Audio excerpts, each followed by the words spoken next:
When one of the world's most successful investors says he's worried, you kind of have to listen.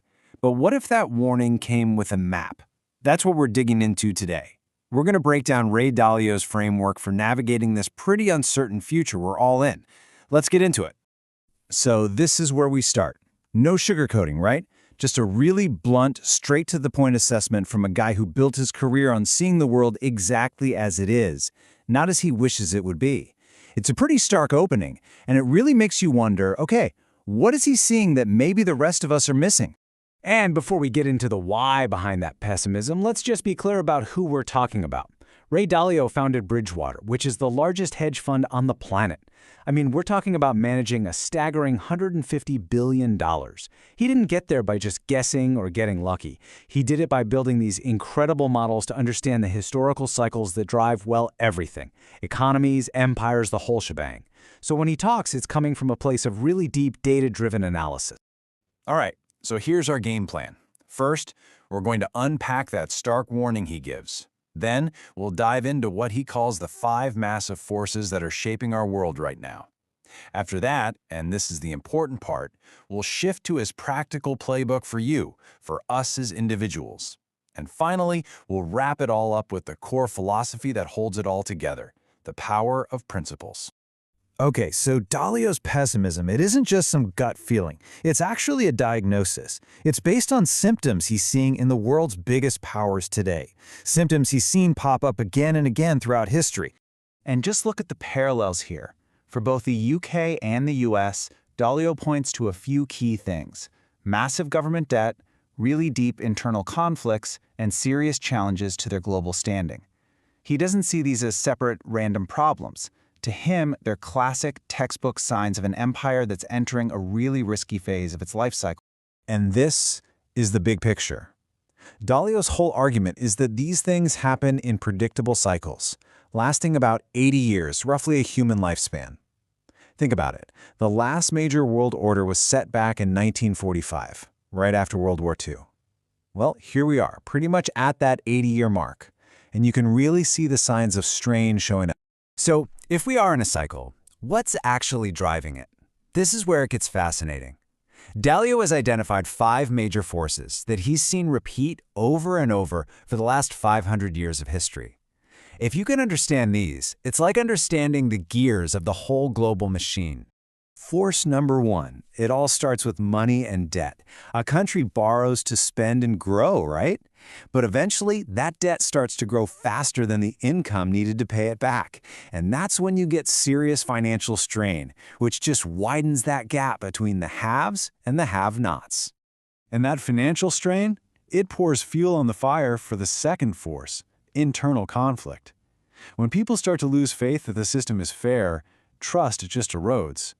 That leads to more and more polarization, and you see a total breakdown in civil debate and compromise. Sound familiar? We're seeing this play out all over the place right now. Now, while a nation is dealing with all that trouble at home, new powers are rising on the world stage. This leads us to the third force, a great power conflict. I mean, just think about the tensions right now between the United States and China. Dalio points out this is a classic historical pattern. When a rising power challenges the established one, things get tense. The fourth force is the ultimate wild card, acts of nature. Pandemics, floods, droughts, these things can come out of nowhere and just amplify all the other forces, adding massive stress to a system that's already fragile. And, as Dalio points out, historically, these have killed way more people than wars have. And finally, the fifth force, human ingenuity. Technology is amazing, right? It drives progress, it creates wealth, but it also becomes a critical weapon in these big economic and geopolitical conflicts. Dalio is super clear on this. The country that wins the technology war, whether we're talking about AI, quantum computing, or something we haven't even thought of yet, that's the country that's going to win all the other wars too. Okay, so that's the big global picture, and I know, it can feel pretty overwhelming. But Dalio's message isn't about creating fear. It's all about preparation. So the big question is, what can you, as an individual, actually do about all this? Let's get into his personal strategy. This is the key question, right? Because the goal isn't to try and stop these massive historical waves. You can't. The goal is to learn how to surf them. And this is where Dalio shifts the focus away from all that global anxiety and towards your own personal agency. He sums up his entire strategy with this old saying: "It's not about digging in your heels and just hoping for the best. No way. It's about building options for yourself, building resilience." So, what exactly are these three holes in our modern world? Okay, here they are. First, build financial strength.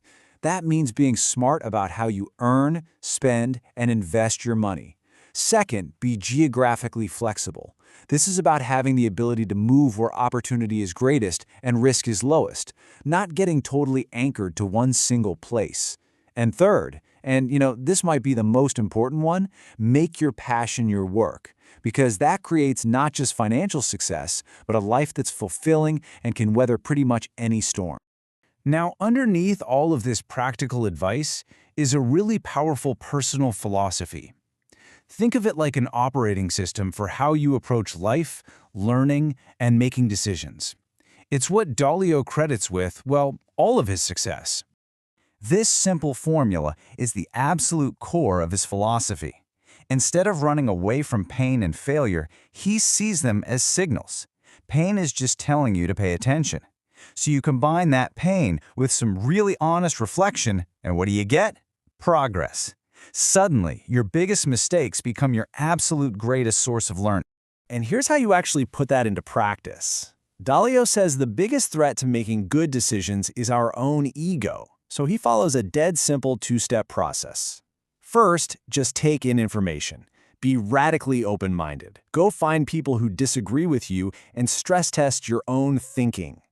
Only after you've done all that do you move to step 2. Decide. In the end, Dalio's map isn't really about following his exact path.